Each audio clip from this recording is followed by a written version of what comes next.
So, good morning, everybody. So, I have the honor to chair the committee for the PhD events of Luca Santosuosso. Excuse me for the pronunciation. And this PhD thesis is about distributed stochastic optimization for operating complex virtual power plants, leveraging cascaded run-of-the-river hydropower flexibility for renewable energy integration. So I will first introduce the jury. So we had two reviewers, so referees. So Gianfranco Chico from Politecno di Torino is online. Lennart Schroeder, excuse me also for the pronunciation, professor at KTH Royal Institute of Technology, and also online. And Acer Thomas Gart, professor at Norwegian University of Science and Technology from NTU. There are also two other people, a member of the jury. So Jalal Kanzempour, professor at Technical University of Denmark. Malcolm McCullough, professor at University of Oxford. And myself, research director at INRIA in Lille. And the two supervisors of the PhD thesis are George Karianatakis, senior researcher at Mines Paris PSL, and Simon Kamal, junior researcher at Mines Paris PSL. So we will start with the presentation of your work. Okay, so you will have So we'll have 45 minutes. You will have 45 minutes to present your work, and then we will ask you some questions. So just before we start, if we have troubles with the network, so they can send you a message. If somebody online has trouble with the network, he sent you a message. Okay. Okay. So the floor is yours. Thanks. Merci, Madame la Présidente, pour cette introduction, et merci à tous pour être ici aujourd'hui. I will continue on the presentation in English, also because, as you can listen, my French pronunciation is terrible. So let's start, as I have a lot of slides to show you. This is the outline of the presentation. So I will start with some context, and then we will go into the details of the methods proposed, conclusions, and perspectives.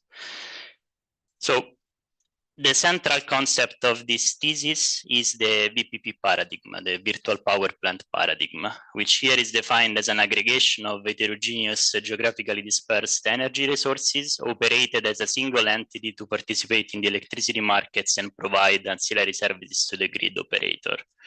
Actually, what I want you to focus on is that the VPP here is not only the aggregation, the portfolio of resources that we operate, but also how we operate them. So the intelligence that is behind this aggregation. It's actually a paradigm that emerged in the 1997 as firstly called as a virtual utility. So it has my same age. Today, there are various definitions of virtual power plants that coexist. So there might be a bit of overlap with other related concepts like aggregators, power producers, or energy communities. That's why I wanted to point out our definition, which comes, of course, from a summary of the state of the art and the literature.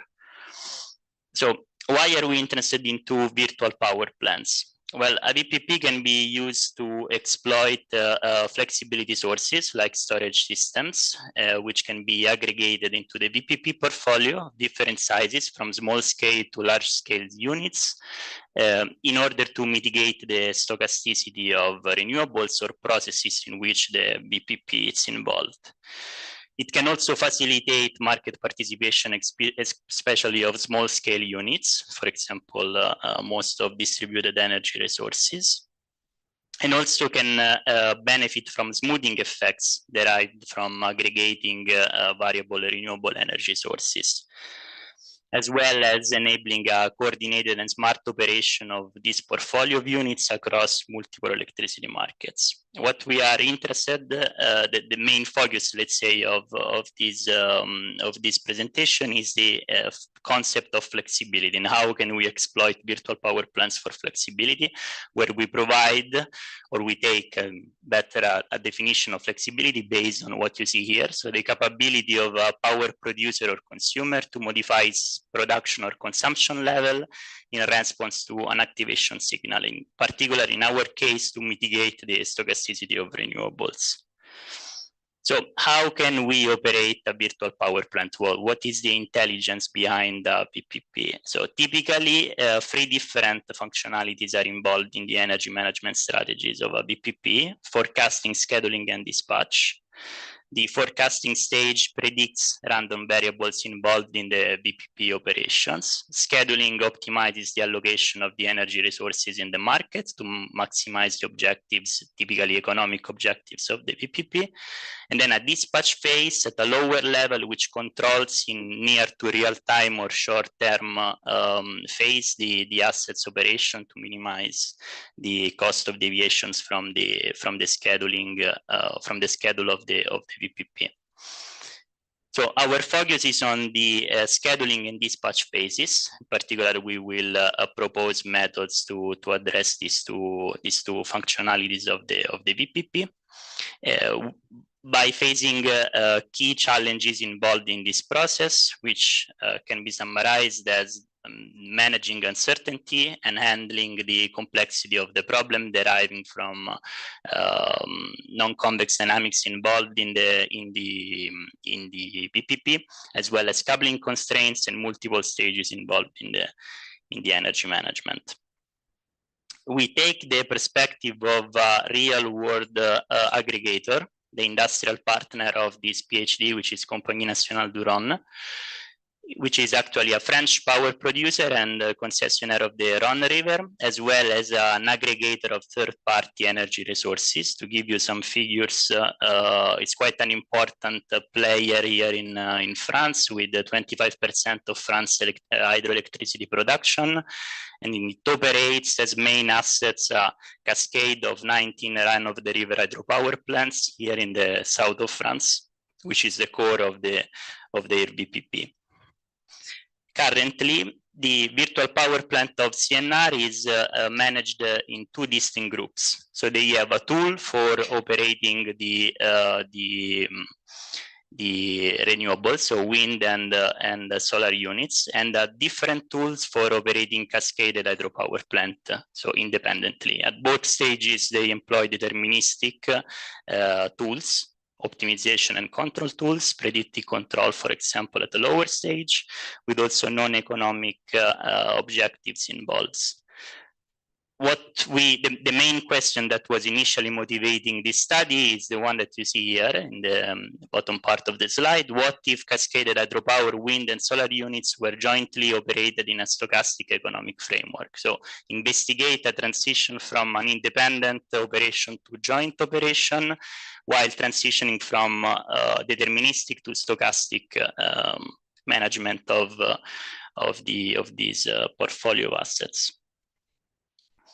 What is actually done in the state of the art is briefly summarized here in relation to the main objectives and the challenges of this thesis. So first of all, in terms of modeling, there is quite lack of general models for VPP operations in terms of physical dynamics, but most importantly, a generic modeling for decoupling within the VPP, between the assets, the physical assets and components of the VPP, which we will address. Scheduling and dispatch phases are typically addressed independently rather than in a more realistic energy management tool as a comprehensive approach, integrating both scheduling and dispatch, both phases. As for centralized strategies, when deterministic models are employed, like in the case of CNR, of course, there is a limited ability to hedge against the uncertainty, which motivates the transition to stochastic models. And on the other hand, in general, for centralized approaches, especially scenario-based stochastic models, there is typically they might exhibit poor scalability as well as limited adaptability and privacy and other properties. If we look at alternatives to centralized approaches, so non-centralized optimization and control methods, what we have identified is that two main challenges arise. So on one hand, the composition methods are typically restricted to a single dimension. I will go more in the details of this later on in the presentation, but in few words, they typically address only a set of coupling constraints, for example, the temporal coupling or the coupling within scenarios in the VPP, which of course limits the scalability of the resulting distributed methods or the composition methods more generally. And they typically lack of performance guarantees for non-convex problems. So unreliable methods when we go to complex aggregations. So the overarching objective of this thesis is to develop a generic, comprehensive, and stochastic decision-making framework for virtual power plants participating in the electricity markets, while ensuring scalability and the reliable operation of the VPP.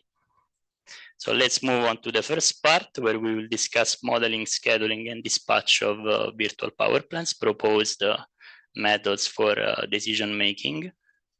So the objective here, as we were saying, is to develop a generic, comprehensive, and stochastic decision-making framework, addressing in a sequential manner these two phases involved in the VPP operations, scheduling and dispatch. You can see here the same scheme that we were discussing a few slides before, with a specific focus on these two functionalities. What we propose is a scenario-based stochastic programming for the scheduling phase, 24 hours before injection, and scenario-based stochastic economic model predictive control, MPC, for the dispatch phase. In particular, we focus on providing a generic formulation of the scheduling problem, which in turns, when participating, for example, in the day-ahead market as the main case studies here, it involves, let's say, optimizing these two terms, energy cost and penalty due to imbalances, subject to coupling constraints and individual constraints. And the objective here is to give a generic formulation of these coupling constraints to abstract a little bit the formulation of the optimization model. So focusing on coupling constraints, they actually, let's say, the main reason for focusing on these constraints is that these constraints are the sets of dynamics, if you want. They describe the dynamics that the VPP has to address in a centrally, so in a central manner, because they connect all the assets and components of the VPP problem. That's why we want to abstract their formulation and separate them from the individual dynamics of each asset to get a generic model.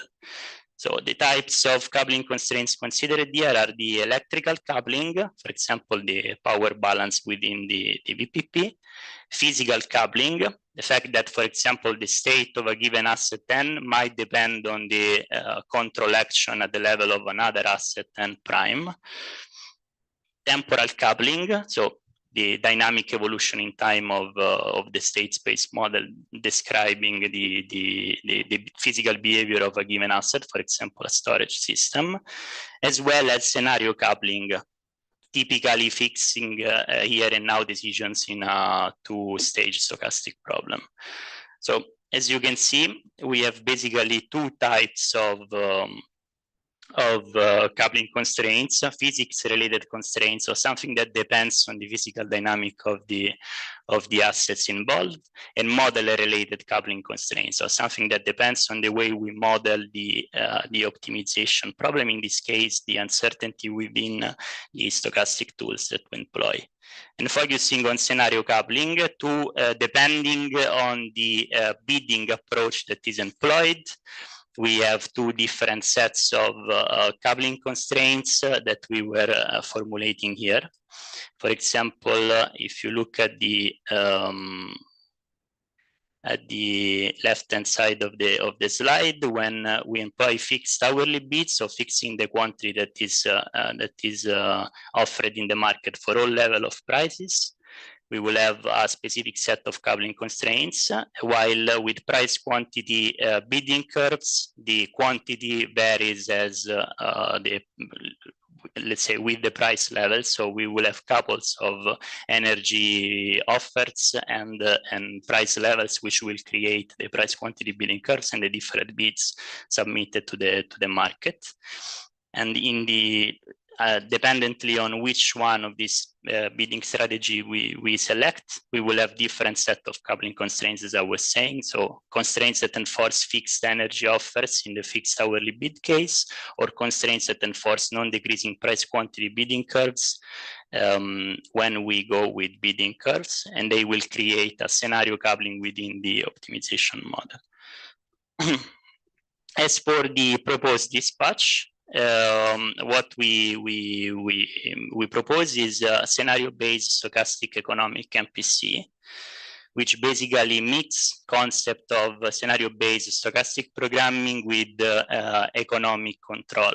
So the scheme, in the scheme that you see here, basically the optimizer receives the bidding curves computed at the scheduling level, as well as the forecast, intraday forecast on the random variables involved in the control process, and then computes the control actions to be submitted to the energy resources in a loop following the standard MPC approach. Specifically, we call it stochastic economic MPC because it combines concept of stochastic programming and economic objectives. So you see that basically we have prices involved in the objective function, as well as scenarios to model the uncertainty, for example, in the prices of the VPP. And we compare it with benchmark methods involving deterministic economic control and reference tracking control. So the standard reference tracking MPC, where we minimize the difference with respect to a given reference, or the deterministic version of the stochastic MPC, where prices are considered explicitly in the objective of the controller, but in a deterministic manner. So let's move to the case study. As I said, we take the perspective of CNR of this company, where we assume that the VPP participates in the day-ahead market subject to a number of coupling constraints and individual constraints.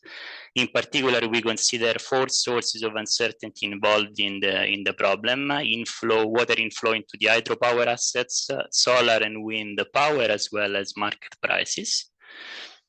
And the problem, we can sketch the problem as in this slide here. So basically, we have we optimize the market profit of the VPP, which means fixing the decisions within the controllable assets of the virtual power plant, which are the hydropower plants in the VPP. So turbines discharge and barrage discharge across the hydropower systems. Subject to the electrical coupling, the first coupling constraint, hydraulic coupling, so water outflow plus the external inflow from the Rhone River gives the inflow into the downstream asset, in a very simplified way, of course. Scenario coupling, when we consider scenarios, individual dynamics of each asset, which in this case are non-convex dynamics, because the hydropower generation function is a bilinear function, and we propose a McCormick approximation of this bilinear term, as well as operational curves, which are employed specifically by CNR to control its assets.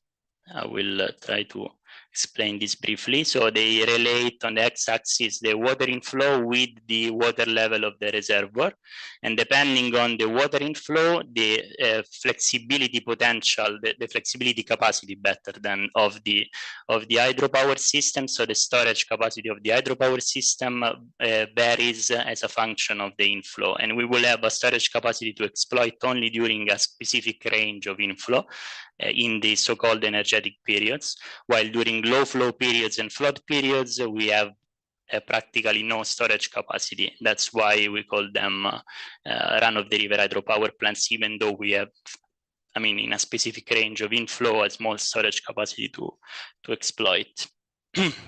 So moving to the results of the application of the proposed decision-making tools to this case study. First of all, an out-of-sample validation was performed to assess the number of scenarios needed to actually represent the uncertainty in the scenario optimization and control scenario-based stochastic optimization and control problems. I won't go into the details, but the sketch of the procedure is given here. So first we solve the scheduling optimization considering only a set of training scenarios. We fix the first stage decisions and we recompute the second stage decisions using testing scenarios. We evaluate the testing objective and we take the objective function error as difference between testing and training objective function values. In this case, considering 2,000 testing scenarios, we find out that 20 scenarios can adequately capture the uncertainty in this kind of problem. So as a main reference, we will consider 20 scenarios to solve both the linear and mixed integer version of these models. As for the simulation setup, we consider 12 run-of-the-river hydropower plants in a cascaded system combined with wind and solar units, as you see in the figure, within a simulation period that ranges from 3 months to 1 year using data from 2017.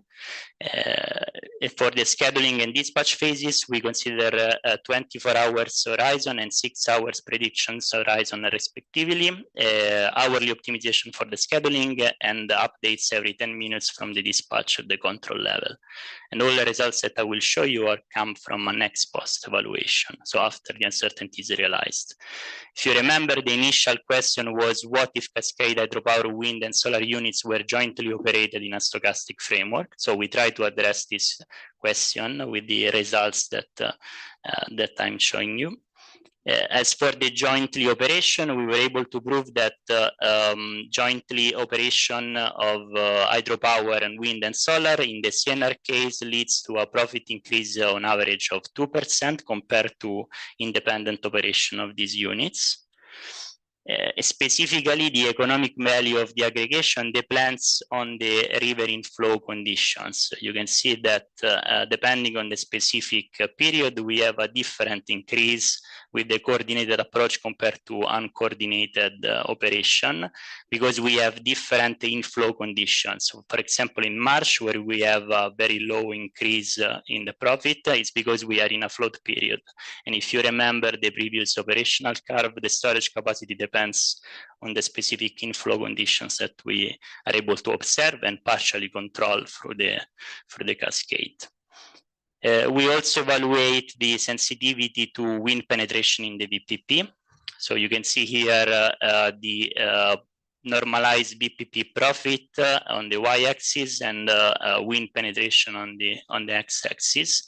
And the results here is that when we increase the penetration of wind into the virtual power plant, the profit per megawatt hour of VPP capacity reduces, which means that the flexibility capacity provided by the cascaded hydropower system is progressively consumed as the penetration of wind increases in the virtual power plant. So it is not unlimited, the flexibility that we have. We will have to find a good balance between renewables and storage capacity. As for the stochastic economic framework, economic control increases by 19% the profit of the VPP compared to non-economic traditional reference tracking control, so model predictive control without an explicit formulation of the key performance indicators in the problem.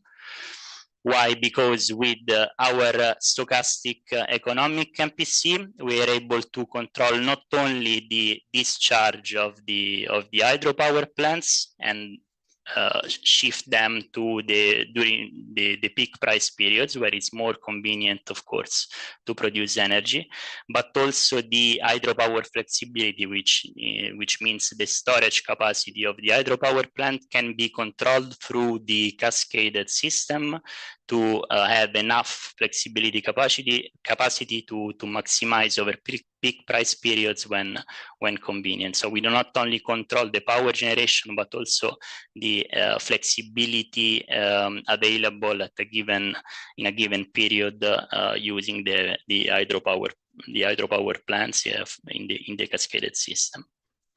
As for the stochastic control, we find out that it improves by 24% the profit of the VPP compared to deterministic non-economic control. So you have an increase with deterministic economic control, but even a higher increase when you put also a scenario-based representation of the uncertainty. And finally, we investigated how price quantity bidding curves compare to fixed bids, dependently on the bidding strategy that we select. And in particular, we get quite a relevant increase when using price quantity bidding curves compared to fixed bids. Even though when using too many scenarios to represent the market prices, and so too many breaking points in the bidding curve that we build through the scheduling stage, we might overfit to the representation of the uncertainty. To give you an example, here you see 4 different price quantity bidding curves for 4 different sets of scenarios, 5, 10, 15, or 20 scenarios. And the interested in using these bidding curves, specifically with an adequate number of scenarios, is that we can increase the breaking points in the bidding curve, and so exploit additional flexibility to solve our bidding problem, let's say. So to summarize this first section, the motivation was to assess the benefit of the combined operation of cascaded hydropower and renewables within a stochastic framework. The main contributions are the generic formulation of the coupling constraints and dynamics within the VPP optimization model, as well as the comprehensive 2-level stochastic economic decision-making framework for VPP scheduling and dispatch. And as main results, we show that run-of-the-river hydropower can be effectively used to mitigate the stochasticity of renewables, as well as the benefits of stochastic economic control compared to non-economic and deterministic control approaches. Now, a new challenge arises, let's say, when you transition to a stochastic framework. So scalability, which is often associated with the BPP management when large-scale portfolios of assets are involved, is not, let's say, limited only to large-scale portfolics. For example, when we have a complex VPP, so complex a VPP with complex internal and external dynamics, which means physical internal dynamics, but also interaction with the external actors like the market. In the case of complex virtual power plants, we might encounter scalability problems even with medium-scale portfolios, not very large-scale number of large-scale portfolios involved in the problem. And this is the case of CNR actually. Because of the non-convex feasible space of the problem, the hydropower coupling, the uncertainty involved in the problem, which increases the complexity significantly. And so the new question that we were trying to answer at this point was how can we can we develop a VPP decision-making tool that keeps scalability while ensuring reliable operation of the VPP. And this is the second part of this presentation, where we present distributed VPP optimization and control tools. First of all, let's go through the alternatives to centralized optimization. So we have many different schemes that can be implemented. Actually, here we consider these 4 different approaches. So centralized optimization, which is the classical one, where a central controller gets all the information from the assets and computes and solves the energy management. Decentralized methods, where local controllers control the local assets without any interaction. Hierarchical methods, which distribute the intelligence among central controller and the local controllers, and distributed methods with local controllers that exchange information to reach convergence to the global optimum of the problem, the original global optimum of the problem. And in particular, each one of these schemes has its own specific properties. We are interested into optimality and scalability specifically in this work.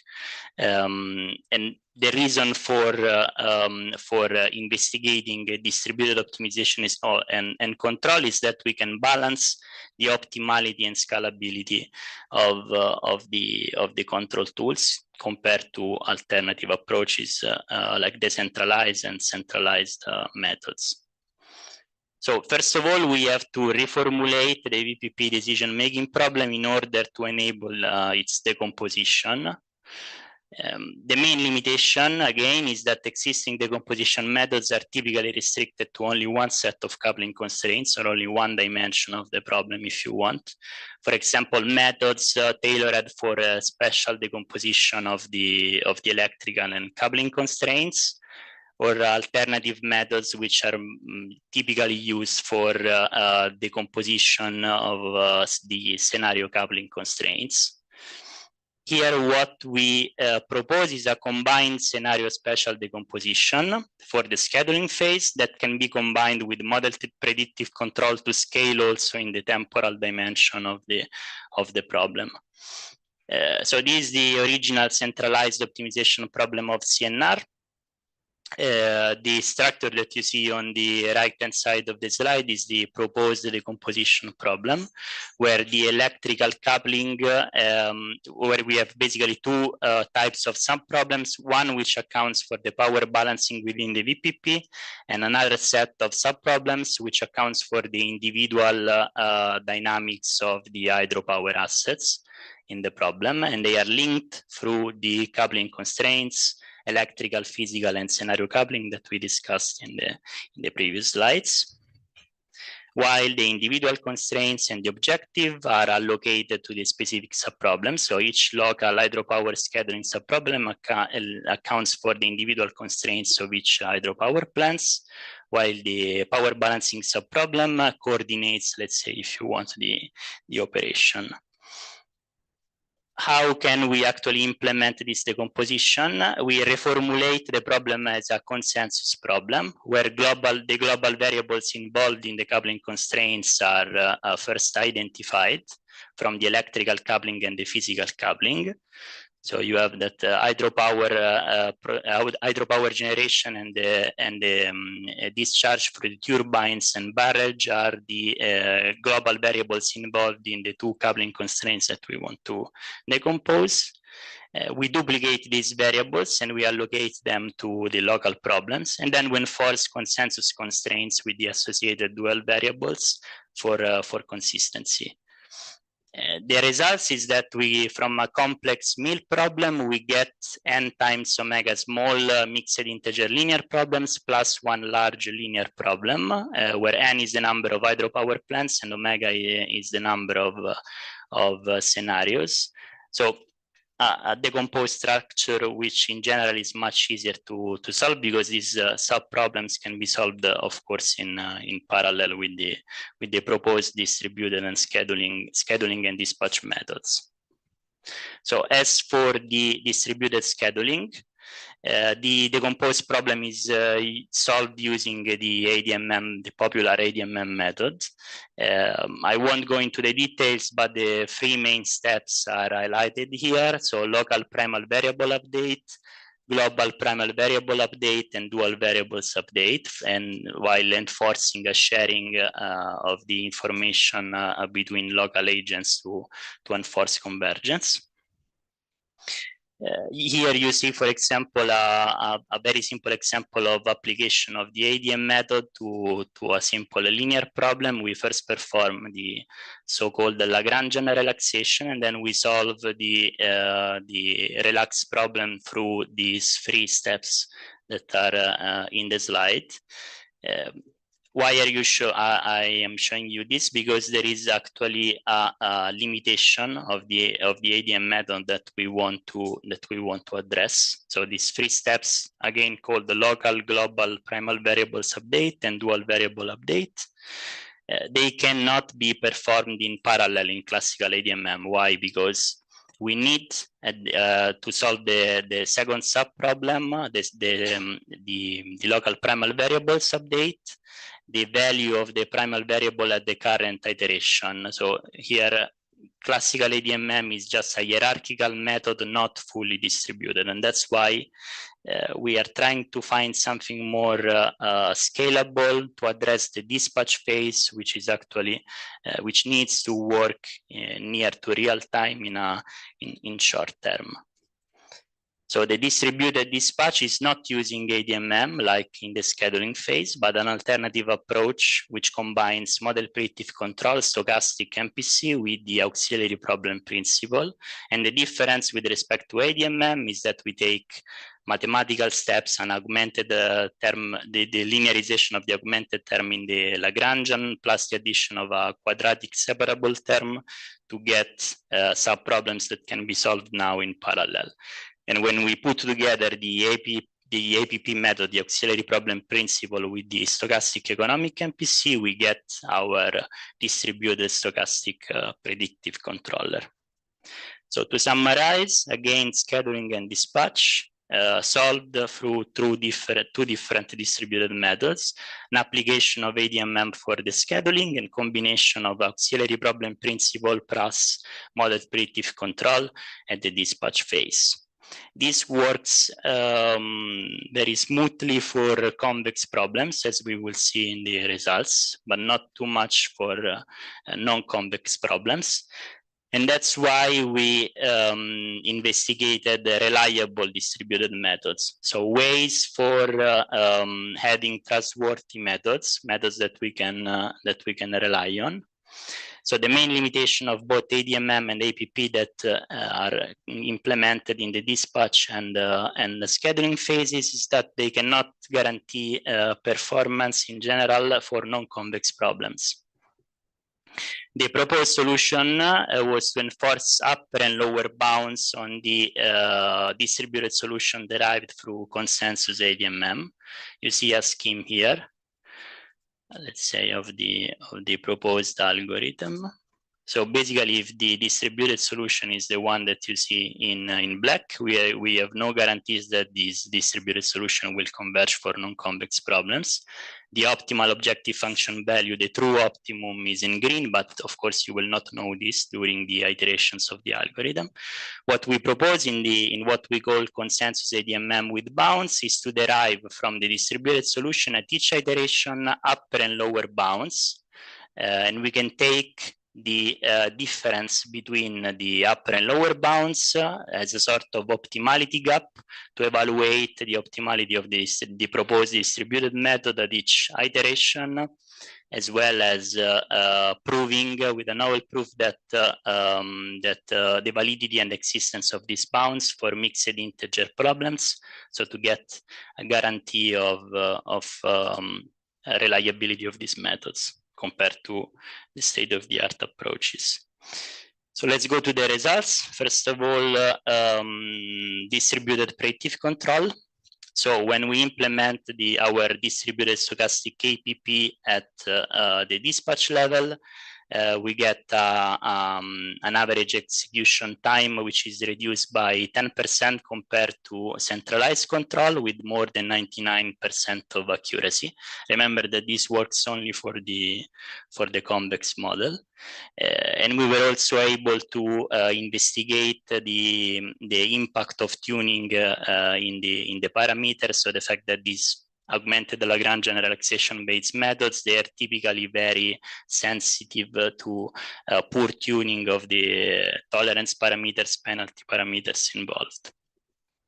As for scalability and reliability, which were the main questions of this section.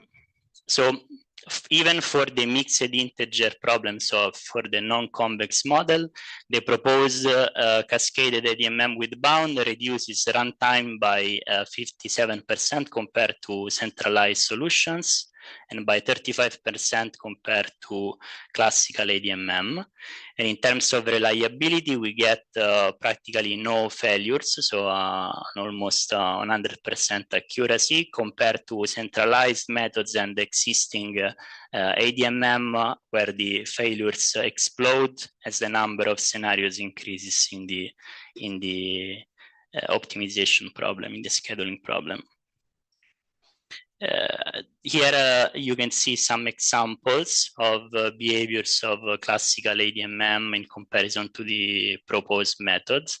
You can see that typically they exhibit this oscillatory behavior, and again quite large sensitivity to the tuning of the parameters involved. While with our approach, the proposed consensus ADMM with bounds, we are able to regularize the convergence of the algorithm. It also reduces significantly the number of iterations required to converge from more than 1,000 to 200 iterations. In the full case study, so when considering 20 scenarios, what we find out is that classical ADMM it completely, let's say, it does not converge at all. So it's, as we were saying, completely an heuristic methods for non-convex problems. While with the proposed methods, not only we are able to converge even in less than 600 iterations, but we also provide through the use of these upper and lower bounds a measure of the optimality gap, which can be used by the operator to assess the reliability of the method. Here, just to give you an example of how the distributed method can actually coordinate the PPP operations with our proposed method. You can see 3 different periods: energetic, low flow, and flood periods of the inflow within the hydropower cascade. What the figure is showing is that when you see a drop in the observed value of renewable power generation, whenever storage is available, so whenever flexibility capacity of the hydropower cascade is available, for example, during the energetic period, the distributed approach is able to coordinate all assets to react to this drop by consuming flexibility to compensate for the drop in the of renewable power generation. While of course, when we are in periods in which we have no flexibility, this cannot be done even by the decentralized approach. Just to give you an insight on how the operation of the hydropower cascade works. So to summarize, the main motivation was to ensure scalability of complex VPP optimization and control problems without impacting reliability.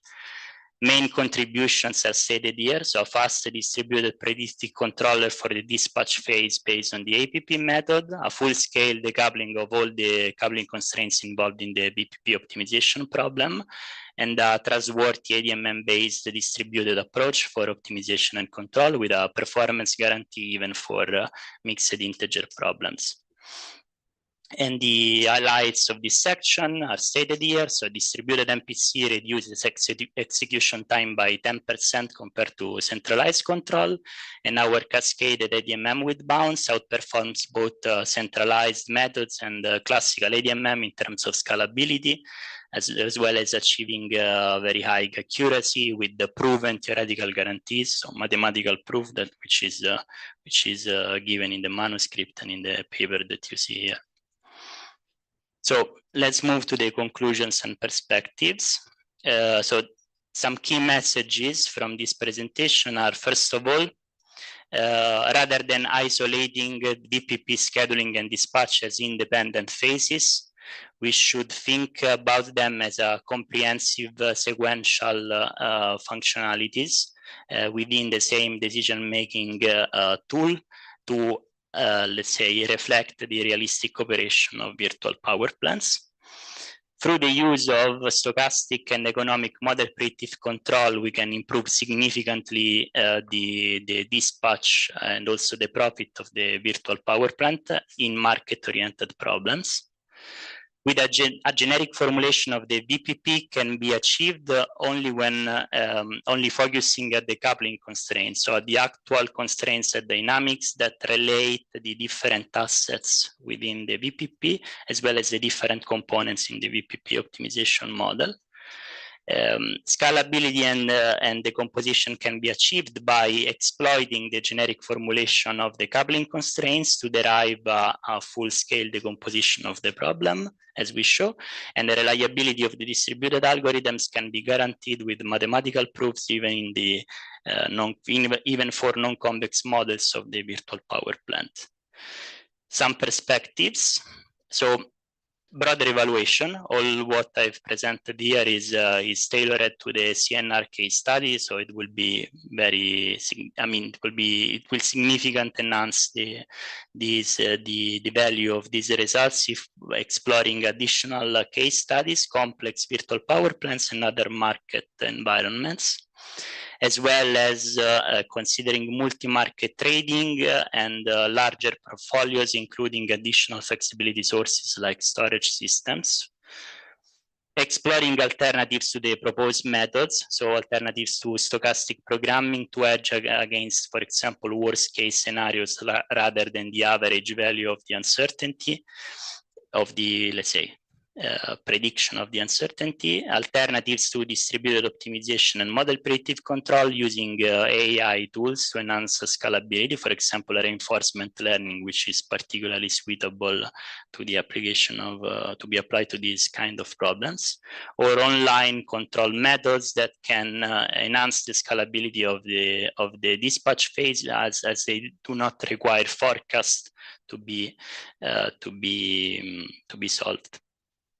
And also addressing additional challenges which we do not face here, like robustness to communication failures and the possibility to introduce asynchronous communication within the distributed approach, or validating the applicability of the proposed distributed method to ensure, for example, privacy through in the exchange among subproblems of the decomposed structure. So, just to conclude, a list of publications which were the main outcomes of this PhD, as well as a number of conference publications and presentations that I gave in the past 3 years. Some acknowledgements of institutions which were involved in this PhD and projects in which I had the honor to take part. And that's it. Thank you very much for your attention, and yeah, I'm open to answer your question, of course.